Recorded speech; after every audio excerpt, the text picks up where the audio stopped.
Hola, buenas tardes. Soy José Manuel Cabezas, soy endocrinólogo en el Complejo Hospitalario Universitario de Santiago y me ha tocado moderar esta primera sesión de la Sociedad Española de Arteriosclerosis, este primer seminario del año 2023, que va a dar lugar a dos ponencias muy interesantes. Pero antes de nada, quisiera agradecer a la Sociedad Española de Arteriosclerosis y más concretamente a la doctora Nuria Plana por su amable invitación a moderar este interesante evento.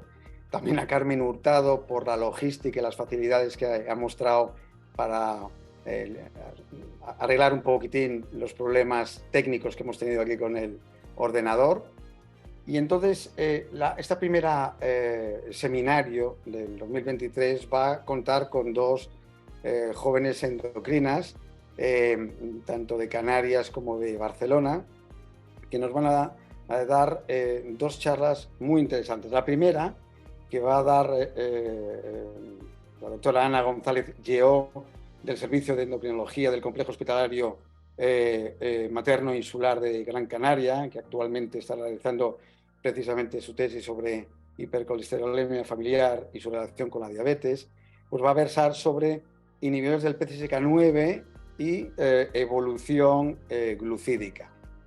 La segunda charla, muy interesante también, que va a dar desde Barcelona, desde el Hospital Clínic de Barcelona, la doctora Amanda Jiménez Pineda, del Servicio de Endocrino de dicho hospital, que es profesora asociada además de la Universidad de Barcelona y miembro del Ciberón de Obesidad, va a versar sobre un tema realmente que a mí especialmente, que estoy en la unidad de lípidos de mi hospital, me interesa, que es sobre las diferencias que hay en el manejo del riesgo cardiovascular en relación con el sexo, qué desigualdades hay.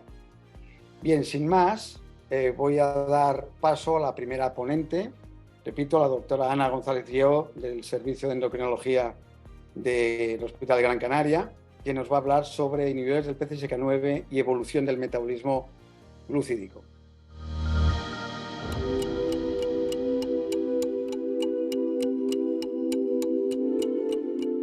Lo mismo, decir, agradecer también tanto a la SEA como a la doctora Plana la invitación para exponer nuestros resultados, los resultados de nuestro trabajo, que hemos titulado pues, inhibidores del PCSK9 y evolución del metabolismo glucémico, un estudio retrospectivo de 2 centros españoles. Vale. Teniendo en cuenta el antecedente de diabetógeno conocido de las estatinas y que los inhibidores de PCSK9 pues, han demostrado una reducción de LDL muy superior a lo alcanzado por las estatinas, sería razonable plantearse qué posible relación tendrían los inhibidores con el metabolismo de la glucosa. Y en este sentido, pues nos planteamos el objetivo de este estudio, que fue describir la evolución de los parámetros relacionados con el metabolismo de la glucemia en pacientes con hipercolesterolemia que recibían tratamiento con inhibidores de PCSK9. Se trata de un estudio retrospectivo en vida real en el que incluimos a todos los sujetos mayores de 18 años que iniciaron tratamiento con inhibidor de PCSK9 entre los años 2015 y 2021, procedentes de la Unidad de Medicina Vascular y del Metabolismo del Hospital de Sant Joan de Reus y de los servicios de Medicina Interna, Cardiología y Endocrinología del Complejo Hospitalario Materno Insular de Gran Canaria. Se excluyeron a todos aquellos participantes a los que se les interrumpió el tratamiento durante el primer año o aquellos a los que se le perdió el seguimiento por algún motivo. Como variables que se incluyeron en este estudio, pues se registró si el paciente tenía o no enfermedad cardiovascular, el tipo de hipercolesterolemia del que estaba diagnosticada, se les clasificó a los participantes según su metabolismo glucémico basal, en normoglucemia, prediabéticos o diabéticos según los criterios de la ADA, y también se registró qué tipo de tratamiento hipolipemiante llevaba el participante.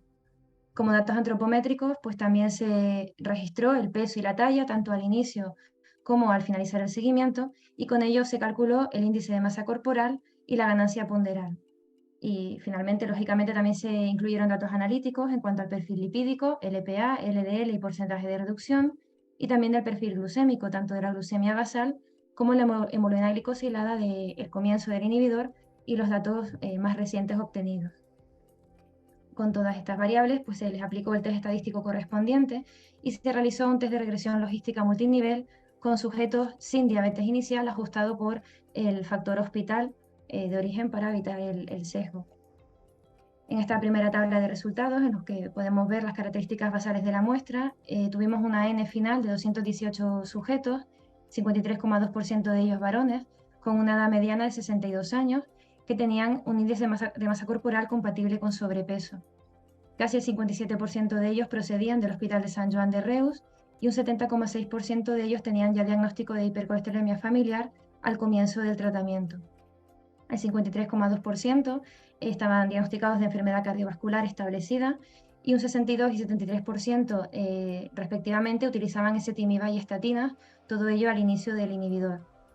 En cuanto al uso de inhibidor, la mayoría de los participantes utilizaban alirocumab, un 69%, y un 31% lo hacían con evolocumab. El tiempo de seguimiento fue de 38,2 meses, que viene siendo más o menos como unos 3 años y poco. Y en este tiempo la reducción de LDL obtenida fue a los 6 meses del 57% y a los 36 meses del 60%. El porcentaje de prediabéticos iniciales era del 35,3% y de diabetes al inicio del 22,9%. En esta segunda tabla vemos los resultados según el hospital de origen. Voy a marcar los que salieron diferencias significativas. Vemos que hubieron diferencias en cuanto al porcentaje de varones.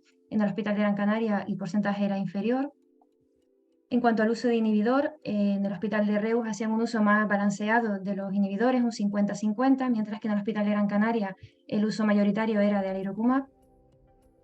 El perfil lipídico, partíamos en el Hospital de Gran Canaria de un LDL basal superior y conseguíamos reducciones porcentuales tras iniciar el inhibidor inferiores comparadas con el del Hospital de Reus.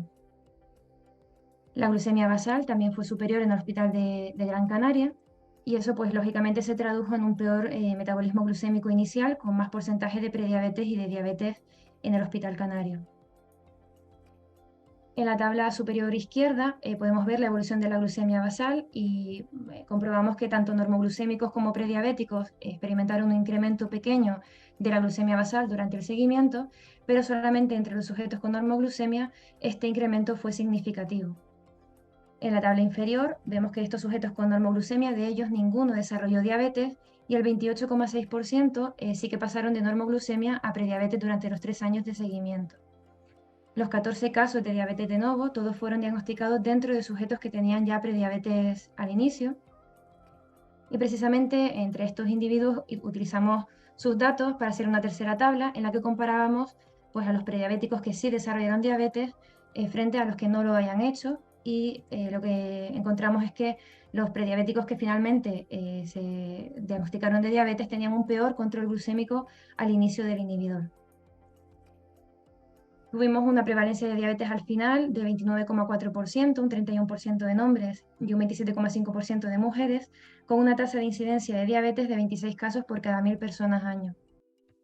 Haciendo el test de regresión logística multinivel, la glucemia basal fue la única variable que se asoció significativamente al desarrollo de diabetes durante el seguimiento.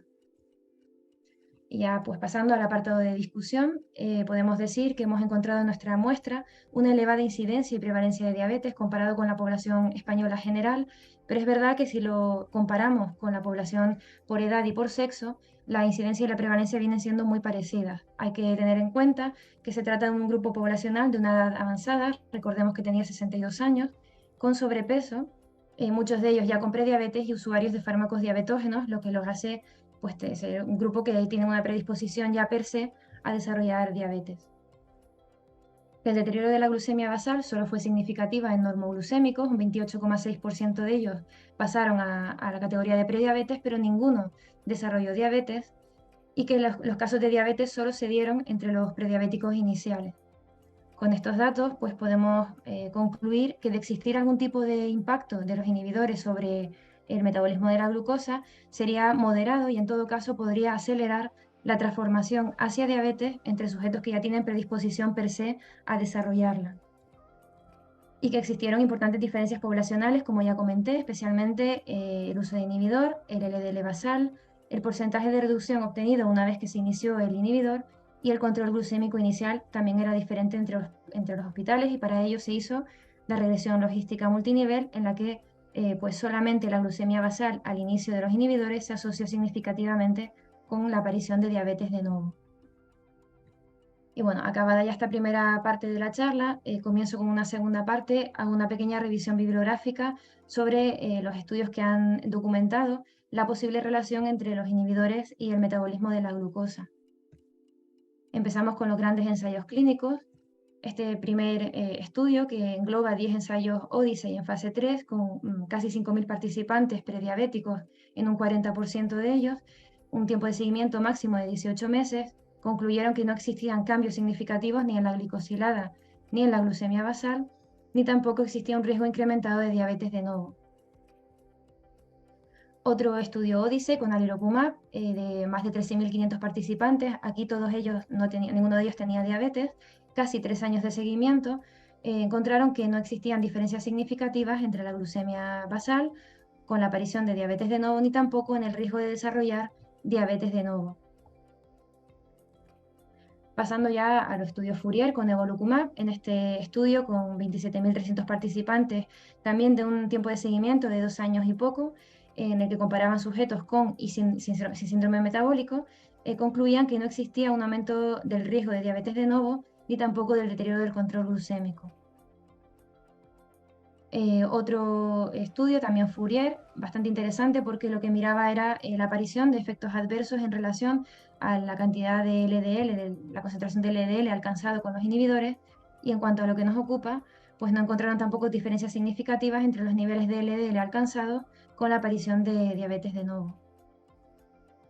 Pasando ya a los metaanálisis y a los estudios en vida real, esta revisión bibliográfica fue publicada el año pasado y recoge pues, todos los estudios, todos los metaanálisis que han documentado la posible relación entre el metabolismo de la glucosa y los niveles de PCSK9, y como pueden comprobar en la tabla, la mayoría de ellos concluyen que no existen efectos sobre la glucemia, ni sobre la glicosilada, ni tampoco un incremento del riesgo de diabetes de nuevo.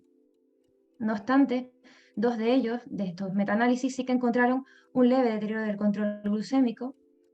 El primero de ellos, del grupo de Carballo, publicado en el 2018 con 20 ensayos clínicos y una N de más de 68.000 participantes durante 78 semanas, encontró un incremento leve pero significativo tanto de la glucemia basal como de la glicosilada, sin que eso se tradujera en un incremento del riesgo de desarrollar diabetes de nuevo. Cuando se hacían los análisis de metaregresión, el riesgo de diabetes solo se asoció con la potencia y la duración del tratamiento. Justo un año más tarde se publica el segundo metaanálisis que encuentra alguna alteración de la homeostasis glucémica. En este caso, 33 estudios fueron los que analizaron, con casi 66.000 participantes. De forma general, no encuentran asociación entre los inhibidores y el riesgo de desarrollar diabetes, pero sí que encuentran cambios cuando hacen comparaciones por tipo de tratamiento hipolipemiante, y es que cuando comparan con ezetimibe en monoterapia, el riesgo de diabetes parece que se reduce, mientras que cuando se homogenizan los dos grupos en la misma porcentaje de uso de estatinas, el grupo que tiene inhibidor duplica el riesgo de desarrollar diabetes. Por tipo de inhibidor, el alirocumab se asoció a un riesgo de desarrollar diabetes disminuido frente al evolucumab. Estudios en vida real, actualmente hay pocos. Uno de los más importantes se publicó también en el verano del año pasado y recogen los efectos secundarios de una base de datos de la FDA, tanto de evolucumab como de alirocumab, y encuentran que existe un incremento significativo del número de episodios hiperglucémicos reportados, pero que por tipo de inhibidor solo evolucumab mantuvo ese incremento significativo. Cuando comparaban con otros hipolipemiantes, esos efectos hiperglucémicos, esos eventos hiperglucémicos eran más frecuentes comparados con ezetimiba, pero menos frecuentes cuando los comparaban con estatinas. Por grupos metabólicos, la hiperglucemia era mucho más frecuente entre sujetos que ya tenían diabetes de base en los primeros 6 meses de tratamiento y eran reversibles tras su retirada. En cualquier caso, ninguno de esos episodios hiperglucémicos se asoció con un incremento de la diabetes de nuevo. Otros estudios en vida real son más pequeños, con Ns más modestas y durante un tiempo de seguimiento también más corto, pero en general concluyen que tampoco existen cambios ni en la glicosilada ni en la glucemia basal. En cuanto a los estudios genéticos, como ya saben, existen estudios genéticos poblacionales que utilizan los genes que están asociados al metabolismo del LDL como modelos de inhibición farmacológica, Y en este estudio, que se usan variantes genéticas de HMG aqua-reductasa, PCSK9 y del receptor Niemann-Pick, esas variantes que se asociaban a pérdida de función, los individuos presentaban menos enfermedad cardiovascular, pero más prevalencia de diabetes. En esa misma línea, un estudio publicado en el New England, con más de 112.000 participantes, encontraron que las variantes de PCSK9 se asociaban a un incremento del 11,2% del riesgo de diabetes de nuevo por cada 10 miligramos decilitro de LDL que reducían esas variantes, que los efectos eran aditivos entre las variantes de HMG aqua-reductasa y de PCSK9, que no existía asociación entre las variantes de PCSK9 y de la glucemia basal, y cuando lo separaban por metabolismo basal, como hacíamos nosotros en nuestro estudio, solamente entre aquellos sujetos que ya tenían prediabetes, ese riesgo de diabetes de nuevo se mantenía, no así entre los sujetos con normoglucemia. Recordar asimismo que los estudios genéticos tienen una serie de limitaciones. La primera y más importante es que desconocemos si la repercusión metabólica es equiparable entre una variante genética presente desde el nacimiento comparado con la inhibición extracelular que hacemos cuando ponemos un inhibidor, que normalmente se inicia en la edad adulta. Desconocemos asimismo también si existen otros posibles efectos metabólicos de los inhibidores. Y como dije al principio, pues que se tratan de poblaciones muy diferentes. La población en la que se hacen los estudios genéticos suele ser población general, mientras que la población diana de los inhibidores son poblaciones de alto riesgo cardiovascular que tienen ya per se un riesgo incrementado de diabetes. En cuanto a los modelos animales, se ha visto que los ratones que no expresan PCSK9 tienen un incremento esperable del número de receptores de LDL y una disminución de la concentración de insulina, lo que se traduce en más hiperglucemia e intolerancia a la glucosa. Cuando se hacen las extensiones del tejido pancreático, se ve que los islotes de estos ratones tienen más malformaciones, apoptosis e inflamación. En ese sentido, en 2019 se publica otro estudio muy parecido con ratones knockout para PCSK9 que confirma que estos ratones tienen mayor intolerancia a la glucosa, con reducción de las concentraciones de insulina y de péptido C, y parece que también en este caso hay un defecto de la secreción de insulina intracelular hacia el medio extracelular. Contrariamente a lo publicado previamente, hay otros estudios que con ratones knockout para PCSK9 no encontraron cambios en el contenido de colesterol ni en la secreción de insulina estimulada por glucosa. Y ya para acabar con la revisión bibliográfica, los estudios en humanos, se han realizado pues, estudios poblacionales para medir los niveles plasmáticos de PCSK9 y ver las correlaciones con otras variables. En este caso, en este estudio se encontró asociación positiva entre los niveles de PCSK9 con el sexo femenino, la diabetes, la obesidad, la glucemia basal, la insulina y el OMAIR. En 2020 se publica este estudio en el que analizan dos cohortes. En ambas cohortes miden los niveles basales de PCSK9 y hacen un seguimiento de miran la evolución a nivel metabólico durante 4 o 5 años. Concluyen que no existe asociación entre los niveles basales de PCSK9 y la aparición de diabetes de nuevo, pero sí que una de las dos cohortes encuentran que experimentan un deterioro leve pero significativo de la homeostasis glucémica, del OMAIR, y hay una progresión de normoglucemia hacia prediabetes. Y ya para concluir, recordar un poquito pues, lo que hemos visto en la revisión bibliográfica. Los grandes ensayos clínicos nos dicen que los inhibidores de PCSK9 son seguros a nivel metabólico, siempre teniendo en cuenta que la mayoría de ellos tienen un corto tiempo de seguimiento, casi siempre menos de 3 años, y que la mayoría de los participantes tienen un tratamiento basal con estatinas, lo que nos puede dificultar o enmascarar conocer el efecto real que tienen los inhibidores sobre el desarrollo de diabetes. También la mayoría de los metaanálisis nos han aportado seguridad metabólica con respecto a los inhibidores.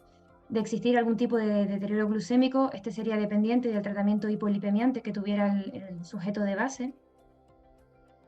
Los estudios en vida real eran pocos, de corta duración, y no encontraban ni cambios en la glucosa basal ni en la hemoglobina glicosilada, tampoco en el riesgo de diabetes de nuevo, pero sí parecía que dentro de los sujetos con diabetes había más eventos hiperglucémicos. Los estudios genéticos con variantes de PCSK9 con pérdida de función se asociaron de forma constante a mayor riesgo de diabetes, especialmente entre sujetos que ya tenían prediabetes de base. Los animales knockout para PCSK9 se asociaban casi siempre también a más hiperglucemia y una reducción de la concentración de la insulina. Y los estudios en humanos encontraron asociación positiva entre los niveles de PCSK9 y la diabetes. Volviendo a nuestro estudio, recordar que los casos de diabetes solo aparecieron entre sujetos con prediabetes de base y esta solo se asoció a un peor control glucémico al inicio del inhibidor. Entonces, de haber algún tipo de asociación entre los inhibidores y la diabetes de novo, probablemente esta se daría solo entre sujetos predispuestos.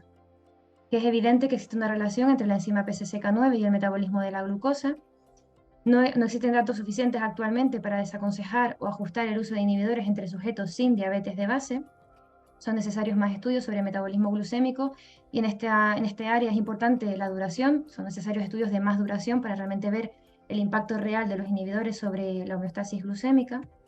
Y en línea con lo que se concluye siempre con las estatinas, pues decir que los beneficios cardiovasculares alcanzados por los inhibidores superan ampliamente el potencial riesgo de desarrollo de diabetes, por lo que el metabolismo glucémico de un individuo no debería condicionar ni retrasar el inicio de un inhibidor. Y nada más. Muchas gracias.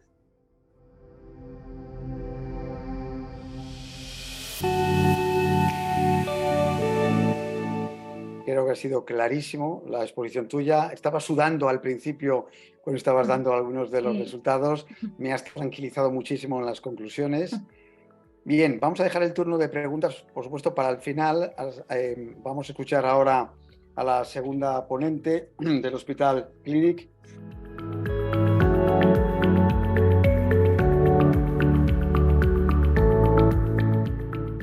Muchas gracias a Nuria y a la SEA por invitarme a participar en esto con un tema que realmente a mí me fascina y que creo que tenemos que trabajar mucho más desde las medidas de lípidos, la endocrinología y el riesgo cardiovascular. Bueno, en este foro no cuento ninguna novedad, ¿no? Todos sabemos que la enfermedad cardiovascular es la principal causa de muerte tanto en hombres que en mujeres y aunque a veces pueda parecer contradictorio, de hecho es más frecuente morirse de enfermedad cardiovascular si uno es una mujer que si es un hombre. Obviamente esto ocurre a edades muy diferentes, ¿no? Y para la muerte de mujeres estamos hablando de casi 6 años más, ¿no? Y esto va un poco en línea en aquello que todos sabemos y todos conocemos y todos aplicamos en la consulta, y es que para una misma edad el riesgo cardiovascular es mayor en los hombres, ¿no? Estos son los clásicos scores y se ve claramente que las mujeres siempre estamos protegidas en comparación con los hombres.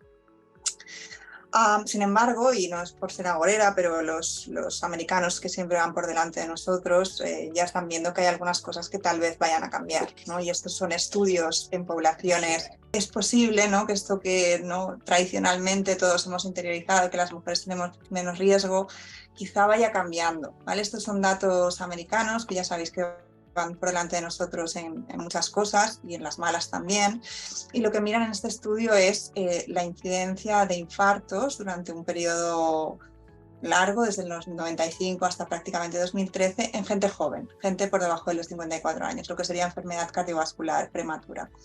Y si os fijáis, en la línea azul, la incidencia ha ido disminuyendo en los hombres conforme ha pasado el tiempo, es decir, que esos hombres jóvenes se infartan menos, y se ha mantenido completamente estable en mujeres.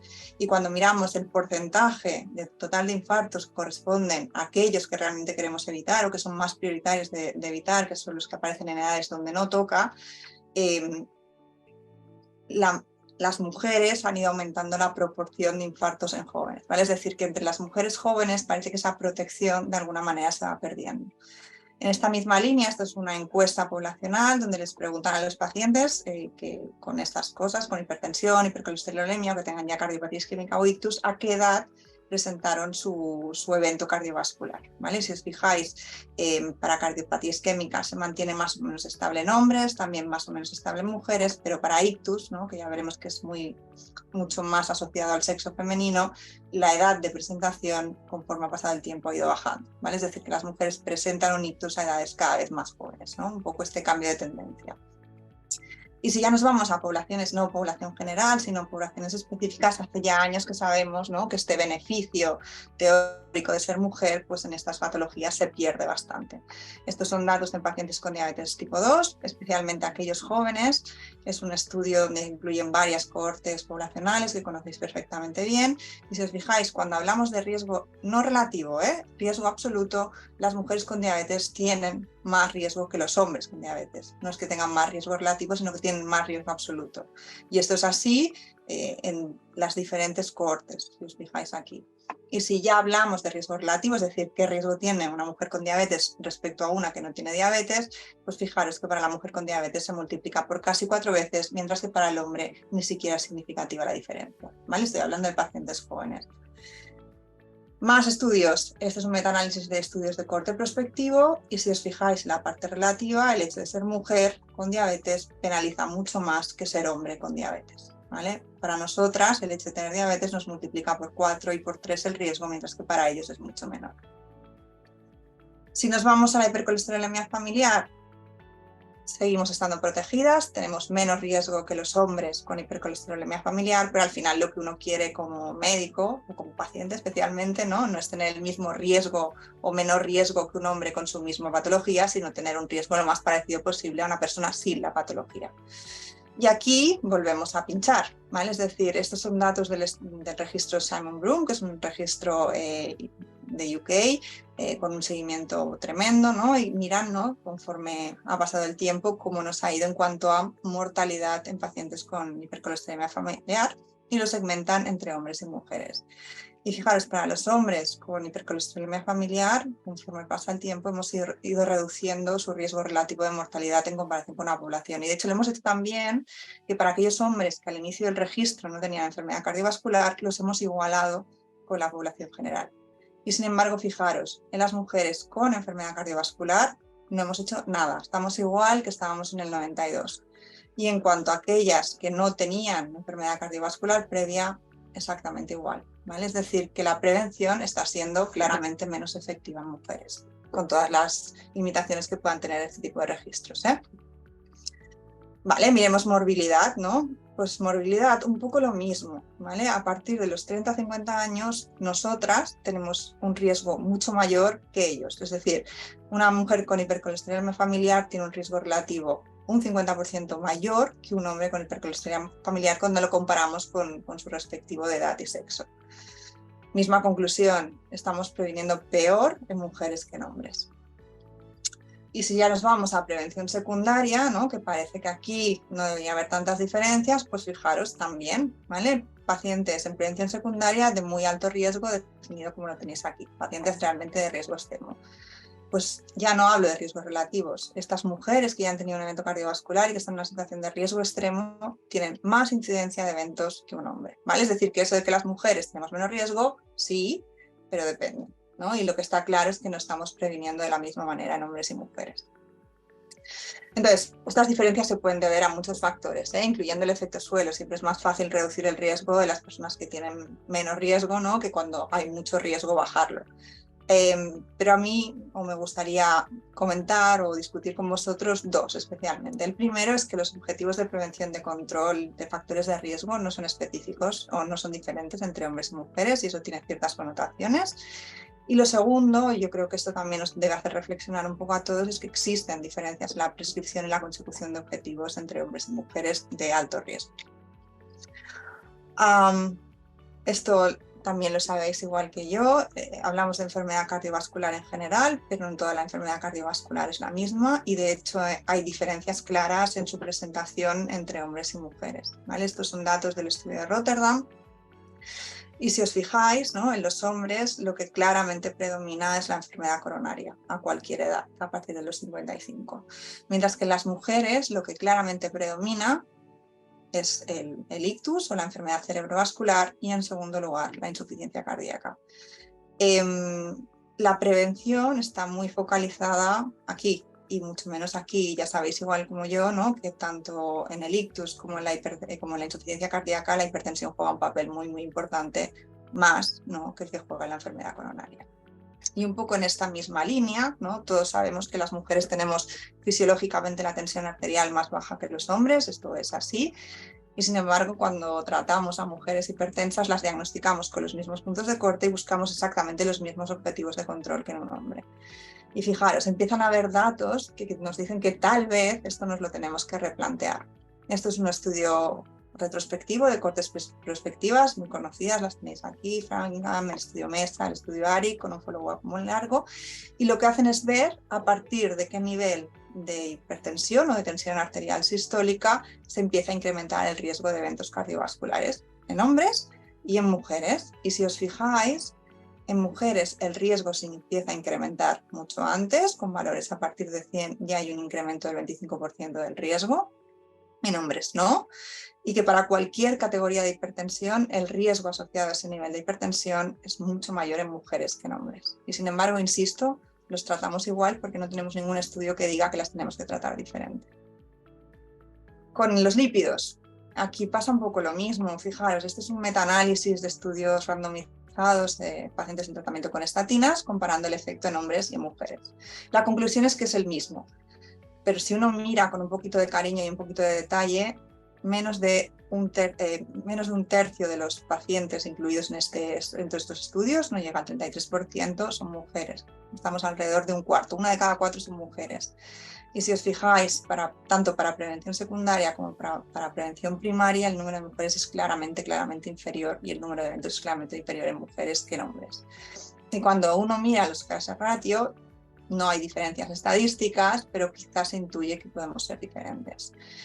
En estudios de randomización, ¿no? Pues parece que el LDL tiene más influencia, niveles altos de LDL tienen más influencia en el desarrollo de enfermedad cardiovascular en hombres que en mujeres. Y sin embargo, insisto, los tratamos igual porque no tenemos ningún estudio con un N suficiente aleatorizado que nos permita establecer objetivos propios para cada sexo, aun sabiendo que nos comportamos diferente. ¿No? Un poco resumen, la manifestación es diferente, la influencia de determinados factores de riesgo parece que podría ser también diferente, no tenemos ningún estudio que separe por sexos, no hay estudios randomizados que fijen objetivos de control diferente y ni siquiera hay estudios randomizados que permitan un análisis con una N suficiente diferenciado por sexo. Y desde luego, y en base un poco a lo previo, no hay ninguna guía clínica que diferencie por sexo. Y si además miramos los estudios que hay, pues la mayoría, las mujeres estamos infrarrepresentadas. O sea que hay mucho por hacer. Pues que además, ¿no? Además de todo esto, no aplicamos las recomendaciones por igual ni logramos los mismos objetivos que en hombres y mujeres, ¿vale? Y esto son hechos, ¿vale? Este es un estudio, el estudio ARIC, son pacientes en prevención secundaria, hospitalizados por UNIAM, son pacientes jóvenes, entre 35 y 54 años, periodo 1995-2014, es decir, un periodo muy largo. Y si os fijáis, en los últimos años, las mujeres que han tenido un infarto y que son jóvenes, es decir, son pacientes de riesgo extremo, se les prescribe un 23% menos de tratamiento hipolipemiante, un 16% menos de tratamientos antiagregantes que no sean aspirina, un 4% menos de beta-bloqueantes y se revascularizan menos. Me podéis decir, bueno, son mujeres jóvenes, igual están todavía en edad de maternidad, tenemos que ir con un poco de cuidado, ¿de acuerdo? Vemos otro registro. Este también es enfermedad prematura, un poco lo mismo, y menos uso de estatinas, menos uso de fármacos hipolipemiantes, casi un 40% menos, pacientes con enfermedad cardiovascular establecida prematura. Nos vamos a una cohorte mayor para ver si el problema está en la edad, ¿no? Y vemos exactamente lo mismo, ¿vale? Es una cohorte nacional americana con casi 1 millón de pacientes con enfermedad cardiovascular establecida, ya sea cardiopatía isquémica, ictus o vasculopatía periférica, 30% mujeres y de nuevo lo mismo. Las mujeres tienen peor control lipídico y les prescribimos menos medicación, ¿vale? Es decir, que puede ser que la tomen menos, no digo que no, pero lo que está claro es que la prescribimos menos, un 30 o un 20% menos. En personas con diabetes también, un grupo de alto riesgo donde nuestro riesgo relativo es mayor, lo mismo, ¿vale? Les miramos menos, esta es una base de datos americana, de Inglaterra, de United Kingdom, con una N tremenda de pacientes, casi 80.000, y fijaros, pacientes con diagnóstico reciente de diabetes. ¿Cuántas veces se le mira la microalbuminuria? Pues a las mujeres menos, se mira más en hombres, 20% menos. ¿Aquellas que tienen macroalbuminuria se les prescriben los mismos porcentaje de IECAs? Pues no, también las mujeres con microalbuminuria reciben menos IECA que los hombres con microalbuminuria. Colesterol, lo mismo, ¿vale? Peor control, de nuevo. Parece que es todo como bastante consistente. Hipercolestelemia familiar, pacientes de riesgo extremo. Este es un estudio americano, el Cascade, casi 3.000 pacientes con HF, el 60% mujeres. Y lo que miran es Si hay diferencias en alcanzar los objetivos de control, definidos laxamente aquí, como veis, con 100 miligramos de etilitro, o por lo menos una reducción del 50%, y comparar si son iguales entre hombres y mujeres. Pues no, repetimos lo mismo, ¿vale? Las mujeres tienen alrededor de un 30% menor probabilidad de alcanzar un LDL de 100, y esto es importante, tanto si están en prevención primaria como si están en prevención secundaria. ¿Vale? Es decir, que el hecho de que el hombre tenga más prevalencia de enfermedad cardiovascular no parece modificar esto. Y además de conseguir menos objetivos de control, no los consiguen con la misma medicación, sino que además las prescribimos hasta un 50% menos estatinas, o por lo menos cuando llegan o se incluyen en este registro. Este es un análisis transversal. Y un 50% menos de que en caso de que se les hayan prescrito, estas sean de alta potencia, ¿vale? Un poco la línea de todo lo demás, es reiterativo. Es cierto, ¿vale? Estos estudios están hechos mayoritariamente en otros países, sobre todo en Estados Unidos, que ya sabemos que tiene un sistema de salud diferente, donde bueno, la prescripción depende de otros factores. Muchos de ellos no tienen en cuenta aspectos biológicos como la maternidad.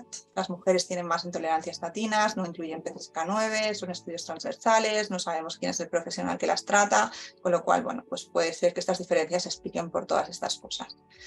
Y un poco en este sentido creo que vale la pena reseñar dos estudios, uno hecho en la base CDAP, que es una base que incluye el 75% de la población catalana. De esta base se seleccionan los individuos que tengan un fenotipo HF, aunque no tengan genética, y comparan hombres y mujeres.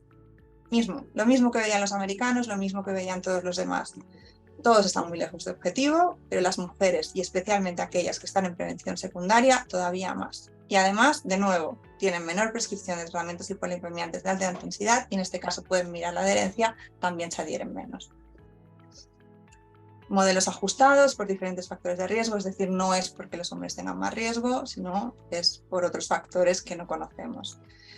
Y otro, aprovechando el registro de dislipemias de la SEA, este es un estudio de nuestro grupo, miramos lo mismo, ¿no? Ahora ya sí que estamos, unidades de lípidos, profesionales con conocimiento del tema, es un estudio longitudinal, podemos mirar si se han prescrito PCSK9 o no, y vamos a ver exactamente lo mismo, ¿vale? Es decir, estos son los pacientes a la entrada del registro y con el seguimiento obviamente están en unidades especializadas, mejora mucho la consecución de objetivos, se prescriben muchos más inhibidores de PCSK9, pero fijaros, las mismas diferencias. Los hombres alcanzan mejor objetivos, tanto al inicio como al final del seguimiento, unidades de lípido, repito, si lo miramos con objetivos o con reducción del 50%, y reciben más tratamiento con inhibidores de PCSK9. Modelos multivariados, ¿vale? Para ver que no tenga que ver pues, con un perfil de riesgo diferente, con lo que sea. Ajustado por todo lo que os podáis imaginar, todos los factores de riesgo, incluyendo la obesidad, el HDL, todo. Mujeres, 30% menos de probabilidad de recibir estatina, de conseguir objetivos de control al inicio, que se amplían al 40% al final, y un 30% menos de probabilidades de recibir estatinas de alta intensidad al final del seguimiento, unidades de lípidos, y un 50% menos de recibir tratamiento con inhibidores al final del seguimiento. Por subgrupos, ¿vale? Esa duda que teníamos, si es por la edad, si es por la maternidad, por lo que sea, pues fijaros, analizado por subgrupos, la tendencia es exactamente la misma, ¿vale? Y fijaros, mayores de 50, aquí no, la maternidad ya no es un problema. Menos alcance de objetivos, menos uso de estatinas de alta intensidad, menos prescripción de niveles de PCSK9, la intolerancia a estatina, menos, incluso PCSK9, si tienen o no tienen un diagnóstico genético, si tienen o no tienen enfermedad cardiovascular, ¿vale? Es decir, que no se justifica por ningún factor biológico, o por lo menos no lo parece. Entonces, bueno, esta pregunta yo creo que nos la hacemos todos, ¿no? ¿Cómo se explica esto? ¿Por qué? ¿No? Porque consistentemente, repetidamente, en estudios de muchos sitios, de muchos lugares, esto se repite y se repite. Pues la verdad es que yo no tengo respuestas, solo me gustaría compartir con vosotros algunos datos para que nos sirvan a todos como reflexión. El primero es que las mujeres tenemos una baja percepción del riesgo cardiovascular. Estos son datos de una encuesta americana, donde les preguntan de qué nos morimos las mujeres, y fijaros que menos de la mitad identifican adecuadamente la enfermedad cardiovascular, y que además en los últimos 10 años esta percepción ha ido bajando, ¿vale? Es decir, baja conciencia de riesgo. También las mujeres se sienten peor tratadas con mujeres con enfermedad cardiovascular. Este es un estudio que valora la experiencia del paciente en mujeres con enfermedad cardiovascular y fijaros, ellas sienten que la relación con su profesional sanitario es peor, están menos satisfechas, perciben un peor estado de salud y un peor estado físico y mental, ¿vale? Es decir, que tienen una peor percepción, ¿no?, de la comunicación con los profesionales, no sabemos por qué, pero es así.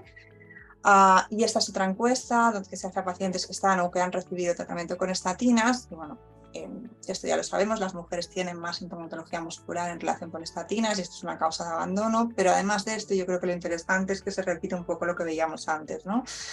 Más mujeres sienten que su equipo no les ha hablado o no les ha hecho entender lo que significa el riesgo en su caso, ni el tratamiento con el colesterol, o que no les ha explicado suficientemente bien la importancia de este tratamiento.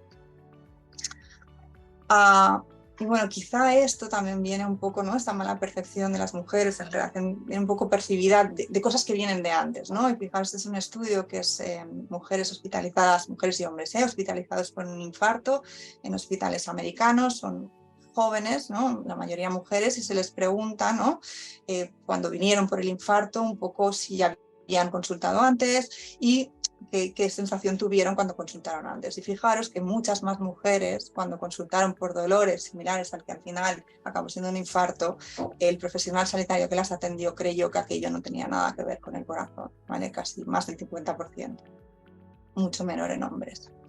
Y un poco aquí, ¿no?, también hay diferencias en el dolor y esto a veces pues no lo tenemos tan en cuenta. Y luego, y esto es así, ¿no?, esto nos pasa a todos tenemos sesgos, y es bueno conocerlo. Este es un estudio que yo creo que es bonito, ¿no?, porque al final lo que midan es si ese sesgo que uno tiene o que puede tener, algo es inconsciente, ¿no?, una forma de pensar, un conjunto de creencias, puede condicionar o no la actuación médica que tenemos. Es un estudio que se hace en cardiólogos en práctica, da la casualidad que la mayoría son hombres, y lo que hacen es, por un lado, mirar si esas personas tienen sesgos que se llaman implícitos, es decir, no evidentes, pero que inconscientemente manejamos, ¿no? Y esto lo hacen con un test de asociación, ¿no?, que lo que intenta es si inconscientemente aquella persona cree, ¿no?, que los hombres tienen más fuerza física y mental y más capacidad de asumir riesgos, o las mujeres, indistintamente. Y luego les presentan un caso hipotético, ¿no?, un paciente con dolor torácico, con un riesgo intermedio de cardiopatía isquémica, al que el sexo se le asigna aleatoriamente, y una segunda parte donde se les enseña una prueba de esfuerzo con resultados anormales y también aleatoriamente se asigna el sesgo. Fijaros, existen sesgos y de hecho la mayoría de los cardiólogos entrevistados tenían sesgos. La mayoría creía que los hombres tenían más capacidad de tomar riesgos y en algunos casos este sesgo era muy importante, y la mayoría creía que los hombres eran física y mentalmente más fuertes que las mujeres y en algunos, bastantes, el sesgo era bastante importante. Y cuando se les presentaba el caso hipotético, fijaros que había 2 veces más probabilidad de indicar un cateterismo si el paciente hipotético era un hombre con un dolor torácico de riesgo intermedio que si era una mujer. Y en la parte 2, con la prueba de esfuerzo anormal, la seguridad y la posibilidad de la prueba era menor si el paciente era mujer que si era hombre, y en mujeres había más probabilidad de indicar una segunda prueba de esfuerzo con cateterismo, mientras que en hombres era mucho más probable que se indicara un cateterismo, ¿vale? Esto no tiene por qué tener importancia, al final la práctica clínica te enseña y puedes tomar decisiones diferentes basadas un poco en esto. Pero lo importante yo creo que es esto, ¿vale? Y fijaros, cuanto mayor era la creencia de aquel cardiólogo de que los hombres tienen una mayor capacidad de asumir riesgo, más probable era que indicara un cateterismo en el paciente hombre y menos probable en el paciente mujer. Es decir, que su decisión está influenciada por estos sesgos internos que tenía. Y lo mismo con la fuerza física y mental. Cuanto más creía el cardiólogo inconscientemente que los hombres son más fuertes física y mentalmente, más probable que indicara un cáter si el paciente era hombre y menos probable si el paciente era mujer, ¿vale? Y ya concluyo, ¿no? Hay grupos de pacientes que tienen un mayor riesgo relativo de eventos cardiovasculares, aunque la protección de ser mujer se pierde para algunos casos. Hay múltiples evidencias que sugieren que la enfermedad cardiovascular se manifiesta de forma diferencial en hombres que mujeres, y que además los factores de riesgo podrían influenciar de forma diferente el riesgo de presentar enfermedad cardiovascular, pero que no tenemos estudios que fijen objetivos diferentes de control, ni siquiera que exploren esto. Y que además, y esto sí que no está un poco en nuestro tejado, las mujeres de muy alto o alto riesgo cardiovascular están peor tratadas que los hombres, les prescribimos menos, se adhieren menos y tienen un peor control que los hombres, que estas diferencias no parece que se expliquen por aspectos puramente biológicos, y que seguimos teniendo un problema de concienciación, ¿no? A nivel de las mujeres, no nos creemos lo del riesgo cardiovascular, y que además quizá deberíamos plantearnos mejorar la comunicación con estas mujeres, y que obviamente, y esto es así, los profesionales tenemos sesgos como en la población que condicionan nuestras decisiones, y que por tanto tener un poco de conciencia de esta posibilidad puede ayudar a que todas las cosas funcionen mejor. Y nada, muchas gracias.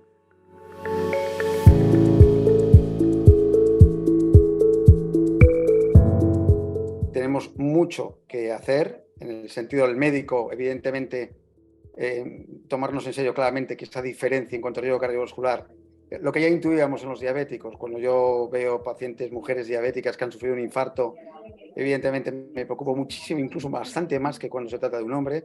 Los datos que tú has expuesto son claros, son evidentes, pero vamos a ver qué podemos hacer para mejorar esto. Mira, la gran diferencia entre sexos, entre hombre y mujer, está la historia obstétrica.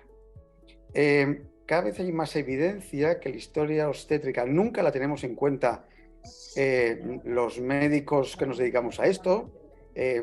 Últimamente está cambiando, sobre todo a raíz de ciertas publicaciones recientes, en el cual ponen en evidencia, seguro que lo sabes, como el estudio del Nurse Health Study que se ha publicado hace poquito en el European Heart Journal, sobre la historia obstétrica de abortos espontáneos, número de abortos y riesgo cardiovascular. El resultado que publicaron es realmente angustioso. Se ve claramente que es un factor de riesgo de futuros eventos cardiovasculares, de mayores eventos, sobre todo si ocurren antes de los 30 años y dependiendo también del número de abortos espontáneos que ocurren, que no es por el hecho del aborto, sino de que a lo mejor el aborto en sí está poniendo de manifiesto que hay algo en ese paciente que va a hacer que tenga más riesgo en un futuro de tener riesgo cardiovascular. Nosotros cuando estamos en las unidades de riesgo cardiovascular, me da la impresión que a lo mejor no tenemos muy en cuenta esa historia obstétrica. Por ejemplo, no le preguntamos esto, no preguntamos mucho si tuvo diabetes gestacional, si tuvo síndrome ovario poliquístico, si tuvo preeclampsia, etcétera, etcétera, que eso es evidente que aumenta el riesgo. ¿Cuál es tu percepción, tu opinión al respecto?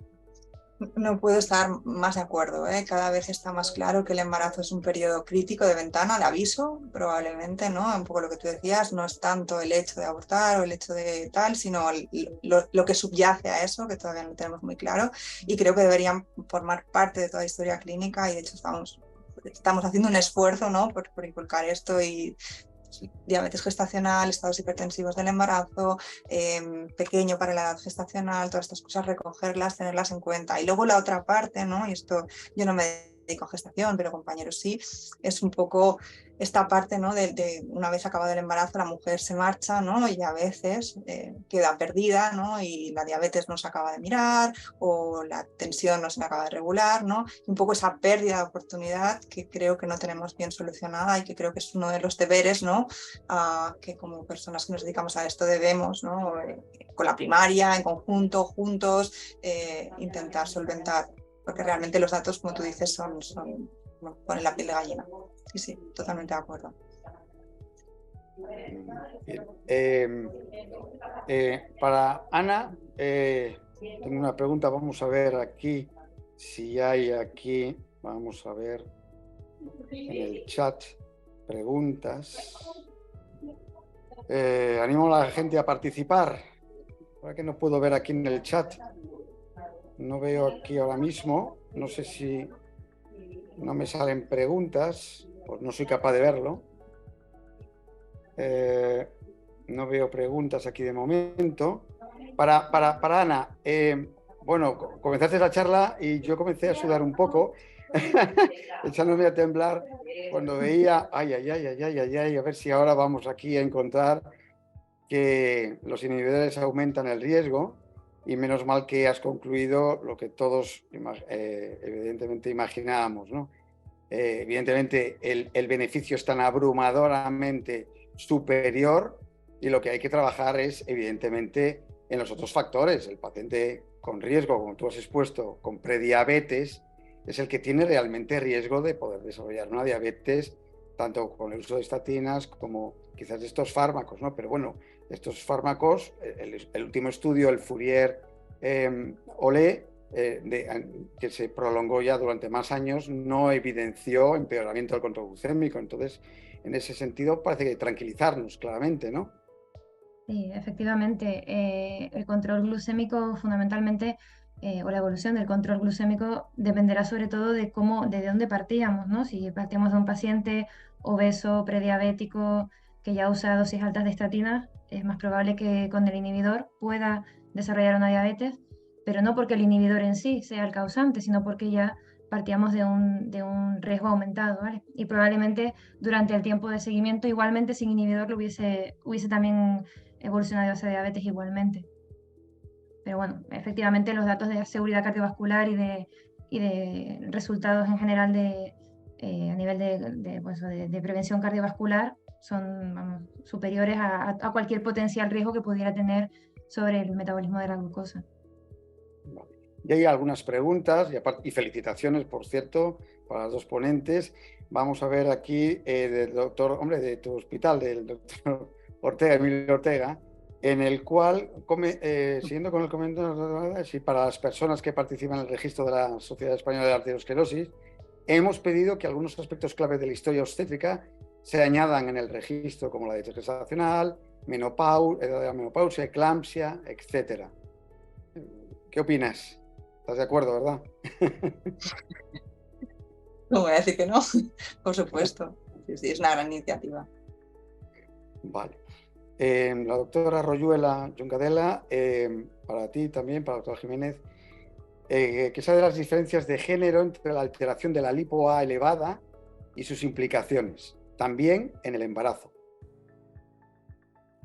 Pues es una pregunta que me gusta porque además justo lo estaba revisando un poco el otro día, porque la verdad es que no lo sé y parece que podría haber algunas diferencias. De hecho hay un estudio de la cohorte ática, que es una cohorte griega, o sea que nos toca bastante de cerca, que parece que la LPA tiene más relevancia en hombres que en mujeres, pero yo creo que todavía nos queda un poco de trabajo en este sentido y acabar de ver, ¿no? Al final el EPA suele venir con otras cosas que seguro que influencian y que todavía no conocemos demasiado bien. Hay mucha relación LPA-tabaco y tampoco es algo que tengamos muy bien estudiado. Entonces yo creo que ese es un punto que tenemos que trabajar ahora aprovechando, ¿no? Que la LPA empieza a pedirse de forma más rutinaria y que todos tenemos más conciencia de la importancia del LPA.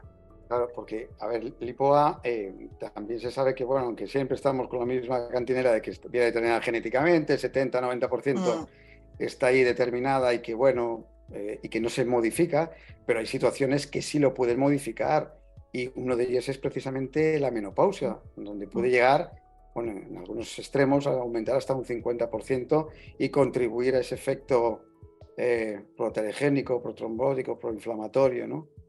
En la menopausia. ¿Qué opinas? Bueno, se recomienda medirlo por lo menos una vez en la vida, pero teniendo en cuenta estos factores de la menopausia, ¿qué opinas de medirlo mejor alguna vez más que una sola vez? No En sé, la pre la verdad. Y la post. Claro, supongo que depende un poco del riesgo. La verdad es que desconozco estudios donde se haya mirado sistemáticamente pre y post. La verdad es que no conozco el dato. Pero bueno, se puede valorar, no lo sé, la verdad. No sabría decirte. Muy bien. Si queréis añadir alguna cosita más. Yo quería preguntarle a Ana. Sí. No estoy muy puesta en el tema, pero los mecanismos fisiopatológicos relacionados con el incremento de la glucemia en relación con inhibidores de PCSK9 y sobre todo si hay estudios que hayan evaluado de forma un poco más fina, ¿no? Lo que sería secreción y resistencia a insulina pre-post, ¿no? Es decir, que han mirado pues, sensibilidad a insulina medida con algo un poquito más elaborado que HOMA o que hayan evaluado función beta con algún test un poco más fino. ¿Conoces algún estudio? ¿Sabes de alguno? ¿Lo habéis planteado? Bueno, en cuanto a la primera pregunta, la mayoría de los estudios hablan de la famosa lipotoxicidad, la mayor disponibilidad de receptores de LDL en superficie hace que pues, se incremente el colesterol intracelular, y como ya decía en los estudios en ratones, pues parece que esa célula beta pues tiene más inflamación, más apoptosis. Podría ir por ahí un poquito el tema de tanto estatinas como inhibidor, porque podrían producir pues eso, por propia lipotoxicidad, y además también sería la explicación de por qué los pacientes con hipercolesterolemia familiar tienen menos diabetes, porque precisamente pues ellos no tienen ese problema de acúmulo intracelular de colesterol. Y en cuanto a la segunda, creo recordar que existe un estudio en sujetos sanos en los que se les pone de forma intravenosa una cantidad, no recuerdo cuánta, de insulina, y se miden de forma sucesiva los niveles de PCSK9 y no encuentran ningún tipo de diferencia significativa. Ese ha sido el único estudio que he visto que han intentado hacer algo activo en cuanto a PCSK9.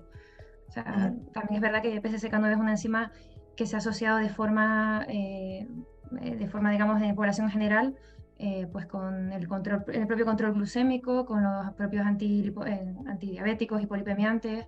O sea, que no es tan sencillo como decir a más PCSK9, más diabetes. Yo creo que hay muchos factores que todavía influyen en esta enzima y que no es siempre, pues bueno, a más PCSK9 más esto, o a más hiperglucemia menos. Todavía hay bastante que estudiar en este campo. ¿Y con inclisiran hay datos respecto a la evolución Sí, glucémica? los estudios Orion que han salido con el inclisiran van en la misma línea que los inhibidores de PCSK9, seguridad metabólica, no cambios en la glucemia basal, en la glicosilada, ni tampoco en diabetes de nuevo. No hay tampoco ningún tipo de deterioro glucémico. Bueno, pues se ha cumplido la hora. Creo que hemos sido puntuales, británicos, y entonces, bueno, pues vamos a dar fin a este primer seminario de la Sociedad Española de Arteriosclerosis, que creo que ha cumplido las expectativas. Luego yo he aprendido mucho, he tomado aquí muchas notas al respecto. Agradeceros vuestras presentaciones, que han sido magníficas, y agradecer, bueno, pues a Carmen Hurtado y a la sociedad por su invitación para inaugurar, digamos, el año académico de seminarios.